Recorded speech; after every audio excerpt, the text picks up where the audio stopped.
देखिए, जब भी अंग्रेजों से लड़ने वाली पहली भारतीय महिला की बात आती है ना, तो हम अक्सर बस रानी लक्ष्मीबाई को ही याद करते हैं। लेकिन क्या आप जानते हैं कि उनसे करीब 77 साल पहले ही दक्षिण भारत की इस रानी ने अंग्रेजों को सिर्फ हराया ही नहीं, बल्कि अपना राज्य भी वापस छीन लिया था। तो चलिए अहम बिंदुओं पर आते हैं। पहला है 1772 का हमला और रानी की रणनीतिक वापसी। जब ब्रिटिश ईस्ट इंडिया कंपनी और अर्कॉट के नवाब की सेना ने अचानक हमला किया, तो युद्ध में रानी के पति वीरगति को प्राप्त हो गए। पर रानी ने सरेंडर करने के बजाय अपनी बेटी के साथ वहां से निकलने का फैसला किया।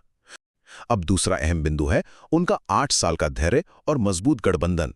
रातों रात अपना सब कुछ छिन जाने के बाद भी वो शांत नहीं बैठी। बिना किसी मॉडर्न कम्युनिकेशन के जंगलों में छिपकर उन्होंने हैदर अली से सैन्य मदद ली और खामोशी से अपनी सेना को फिर से खड़ा किया।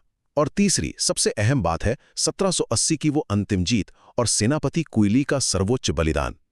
इस जोरदार पलटवार में कोयली ने खुद को आग लगाकर दुश्मनों के हथियार भंडार में छलांग लगा दी, एकदम किसी ह्यूमन गाइडेड मिसाइल की तरह। इस एक धमाके ने अंग्रेजों की कमर तोड़ दी और रानी ने अपना राज्य वापस हासिल कर लिया। इतिहास की किताबों में भले ही रानी वेल्लू नचियार का नाम कम लिखा गया हो, लेकिन उनकी यह विजय गाथा साबित करती है कि अचूक रणनीति और असीम धैर्य के सामने दुनिया की सबसे बड़ी ताकतें भी घुटने टेक देती हैं।